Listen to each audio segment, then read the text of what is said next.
नमस्कार मित्रांनो, मी प्रीती कांकरिया या डॉक्युमेंटरीमध्ये माझा हेमलकसाचा अविस्मरणीय अनुभव शेअर करत आहे. आपले संपूर्ण आयुष्य उपेक्षितांच्या सेवेसाठी समर्पित करणारे आदरणीय पद्मश्री बाबा आमटे यांचे निस्वार्थ जगणे आपल्याला खूप काही शिकवून जाते. मेघाताई पुण्याच्या फेमस सायकोलॉजिस्ट, त्यांची अनोखी बकेट लिस्ट मला एक अनन्यसाधारण संधी देऊन गेली. ताईंची बकेट लिस्ट ही मुलांसाठी मानसिक स्वास्थ्यासंबंधी काम करणे, त्यात मुलांच्या विविध मानसशास्त्रीय चाचण्या घेणे आणि अभ्यास कौशल्याचा विकास व कुमारवयीन मुलांचा व्यक्तिमत्व विकास हे वर्कशॉप्स घेणे अशी होती. त्यांनी विचारताच माझा हेमलकसाला जाण्याचा निर्णय मला अतिशय समृद्ध करून गेला. तिथे जाताना मनात बरेच प्रश्न होते. एकतर नक्षलवादी एरिया, दुसरं म्हणजे मला असलेली नवीन जागेची भीती. पण बाबा आमटेंच्या प्रेरणेने डॉक्टर प्रकाश आमटे व त्यांची टीम यांनी निस्वार्थ सेवेने केलेले लोक बिरादरी प्रकल्प हेमलकसा मला कधी आपलेसे करून गेले हे कळलेच नाही. जाण्याआधीही तिथल्या काउन्सिलर मनीषाताई यांच्याशी वारंवार चर्चेतून 5वी ते 12वीच्या मुलांचे सायकोमेट्रिक टेस्टिंग आणि स्टडी स्किल्स वर विविध वर्कशॉप्स घेण्याचे ठरले आणि आमची टीम कामाला लागली. आमच्या टीमने 7 जानेवारी 2024 रोजी डॉक्टर प्रकाश आमटे व मंदाताई यांची भेट घेऊन कामाची सुरुवात केली. मी इयत्ता 10वीच्या मुलांसाठी गोल सेटिंगचे वर्कशॉप घेतले. गोल सेटिंगचे महत्त्व, स्मार्ट गोल कसे सेट करावे व शॉर्ट टर्म, मिड टर्म आणि लॉंग टर्म गोल्स सेट करायचे मार्गदर्शन विविध एक्झाम्पल्स देऊन, गोष्टी व अनुभव सांगून केले.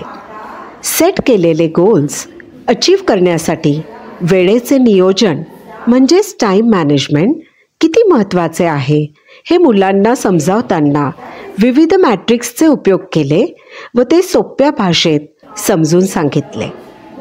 पुढे शिक्षकांसोबत संवाद कसा करावा, स्वॉक अनालिसिस अशा महत्त्वाच्या विषयांवर मुलांसोबत इंटरॅक्ट करत डिसिप्लिन म्हणजे शिस्तीचे महत्त्व सांगितले. कारण शिस्त हा एक असा धागा आहे जो सर्व मण्यांना जोडून ठेवतो. बघता बघता 8 जानेवारीची सकाळ उगवली आणि आज 12वीच्या विद्यार्थ्यांसोबत दिवसभर वर्कशॉप्स घेण्याची संधी मला मिळाली.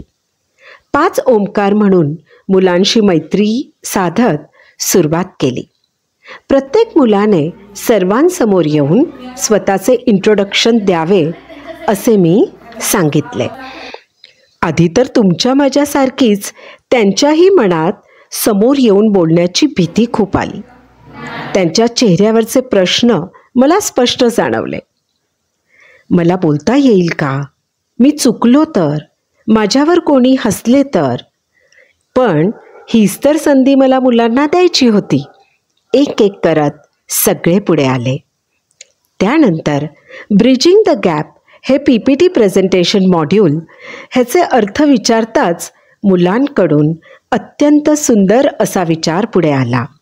शिक्षक हे विद्यार्थी व ज्ञानामधला ब्रिज असतात असा एक जण म्हणाला आणि दुसरा विचार असा आला की जगणे हे जीवन व मृत्यूमधला ब्रिज आहे. आजच्या वर्कशॉपचे स्वरूप व विषय दोन्हीही वेगळे होते. कम्युनिकेशन म्हणजे मोकळा संवाद कुटुंबाशी, मित्रांशी व सगळ्यात महत्त्वाचे म्हणजे शिक्षकांशी हे चर्चा करून समजवण्यात आले. स्वातंत्र्य व जबाबदारी कसे हातात हात घालून चालतात हे मुलांना 3 इडियट्स चित्रपटातल्या सीनमधून समजून दिले. 12वीचे महत्त्वाचे वर्ष याचा ताण मुलांच्या चेहऱ्यावर जाणवत होता. म्हणूनच goal setting, time management, study skills, स्वॉक अनालिसिस, डिसिप्लिन हे विषय हाताळताना मुलांची उत्सुकता, शिकण्याप्रती असणारी आस्था, भरभरून मिळणारा प्रतिसाद माझा उत्साह वाढवतच गेला. दुपारी जेवणानंतर मात्र मुलांच्या भावनिक विश्वाला साद घातली. स्पर्धा, अपयशाला सामोरे जाताना काय बरं विचार येत असतील मुलांच्या मनात हे जाणून घेण्याचे मी ठरवले. प्रेम, मैत्री, आकर्षणामधला सूक्ष्म पण समर्पक फरक समजून सांगताना मुलांना खूप छान वाटले. ताणतणाव व्यवस्थापन, वर्तमानात आनंदाने जगणे, स्वजाणीव, स्वओळख या विषयांबद्दल मुलं ऐकून समाधानी वाटली. याबरोबरच मुलांना ग्राउंडवर नेऊन भरपूर ॲक्टिव्हिटीज, खेळ या माध्यमातून काही शिकलेल्या गोष्टींवर प्रकाश टाकण्याचा प्रयत्न खूप यशस्वी झाला. कारण मुलं अगदी रमून गेली होती. तळ्यात मळ्यात, 1 2 3 4 क्लॅप असे खेळ व सर्कलमध्ये उभे राहून स्वॉक ॲनालिसिस, स्वतःचे सामर्थ्य म्हणजे स्ट्रेंथ, कमजोरी म्हणजे वीकनेस, अपॉर्च्युनिटी म्हणजे संधी आणि चॅलेंजेस म्हणजे आव्हाने याबद्दल चर्चा मुलांनी सुरुवातीला थोडे लाजत पण हळूहळू मोकळेपणाने केली.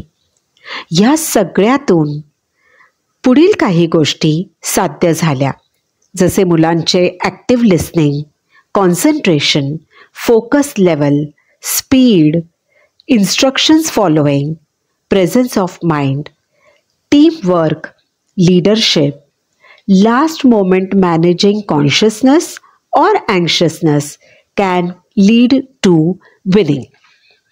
कम्युनिकेशन स्किल्सचे महत्त्व पटवून देण्यासाठी काही व्हिडिओ दाखवून प्रबोधन करण्यात आले. 9 जानेवारी 2024 7वीतल्या अतिशय उत्साही मुलांनी हीच अमुची प्रार्थना आणि हेच अमुचे मागणे, माणसाने माणसाशी माणसासम वागणे ही सुंदर प्रार्थना म्हणत वर्कशॉपला सुरुवात केली. आपली भारतीय संस्कृती जपत चौरंगावर पुस्तके ठेवून अभ्यास करण्याची पद्धत आणि उत्तम चित्रकारिता मला फार आवडली.